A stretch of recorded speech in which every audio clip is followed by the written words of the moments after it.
He joins us for the first time on the mother of all talk shows. Major Raja, thank you for joining us. Have we all got it wrong about Pakistan? Is it not the cauldron of seething anger and bloodshed and passion waiting to explode that I described earlier? Or did I get it right? Well, first of all, thank you for inviting me to your show, George. It's been an honor for sure. Secondly, no, you got it right. You got it absolutely right. Why? Because whatsoever is happening in Pakistan is essentially it is not unprecedented. It has happened before, but in many ways it is unprecedented. The military has been ruling Pakistan for 75 years with an iron grip, from behind the scenes sometime and mostly from the forefront. But now the international environment does not allow the military to rule directly. So they install puppets and they rule through their puppets, the so-called democratically elected puppets. But now what's unprecedented is this time around, they decided to kick out a popular leader, Imran Khan. Well, because of the information age, firstly, and secondly, because Imran Khan is the most popular leader after Muhammad Ali Jinnah. But many would say Bhutto is of the same caliber, same league. Yeah, it can be argumented. Yeah, Bhutto was there. Bhutto, the retaliation to Bhutto's hanging by the military was very much like this, but there was no social media back then. So that's why the things did not explode as much as it is about to be exploded right now. What's happening right now is that the army chief, who is supposed to be the ruler, cannot control his own army. He's carrying out a purge in the army, and it has been never heard ever in the history of Pakistan that you go after the lady wives, the wives of the army officer, the mothers of the army officer, the sisters of the army officers. They are being dragged around, they are being kicked around, they are being it's horrible whatsoever is happening there, and to the general population as well. We used to take pride in Pakistan, in our society, that we spare the women folk. We fight amongst the men, but now the women are very much part of the struggle, because firstly the support Imran Khan enjoys is unprecedented in many ways. The middle class society, the educated lot, and specifically the overseas Pakistanis, they support Imran Khan. That's unprecedented.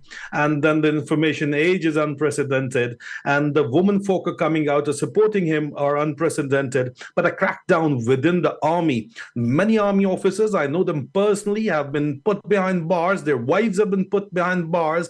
Their children are crying for their mothers. But there is this kind of a fascism going on, that within the system as well, within the armed forces as well, that it is unheard of. It is unprecedented. George.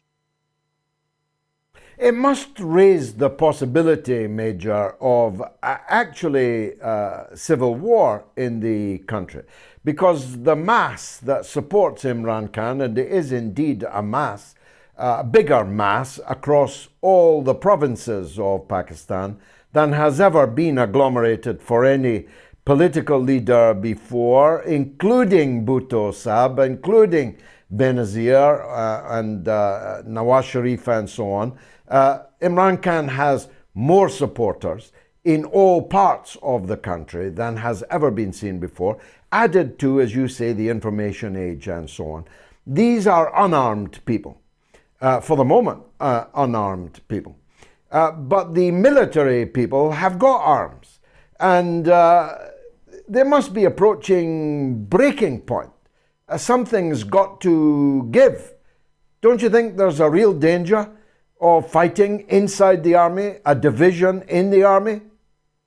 All right, George, you've rightly pointed out there is a division within the army, but the army is bounded by the system of perks and privileges, which has been brought in last 25 years. They hang a carrot on a stick in front of an army officer. Now they're going to raise their pays. They're going to give them free rations. The men would be sacrificing for the officers to be accommodated. That is a different story. But let me tell you the context. The context is right now that the army chief, Asim Munir, he goes to illegal army chief, we call him, because he was appointed 2 days after his appointment. There is huge resentment within the army because he belongs to the officer training school, which is not the regular cadre, the elite cadre of the Pakistan Military Academy.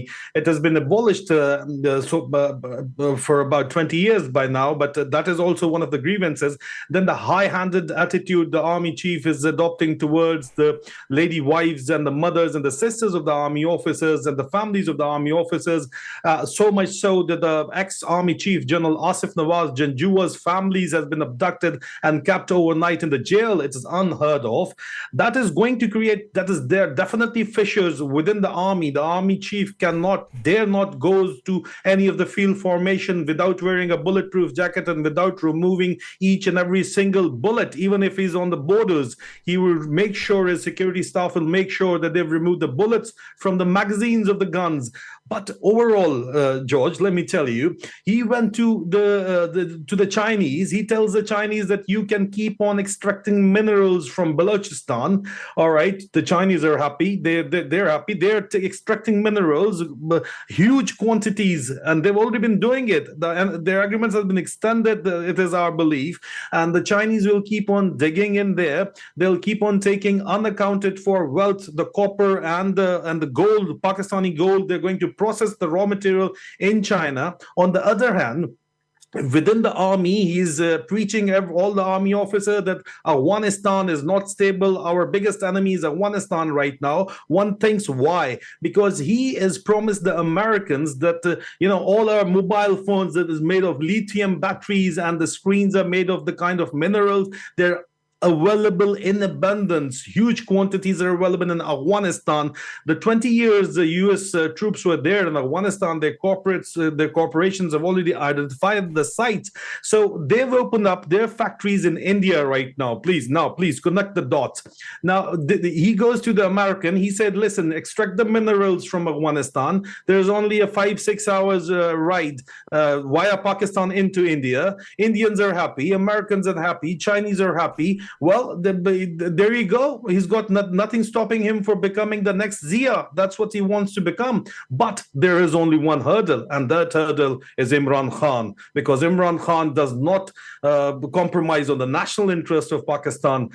These generals, the Americans have been openly saying it, that we bribe the generals to control Pakistan. So it's so easy for them to control Pakistan to the general and not pay the due to the Pakistani people, what Imran Khan is asking. So there is a tussle going on right now. It is between the people and the military establishment in Pakistan. George.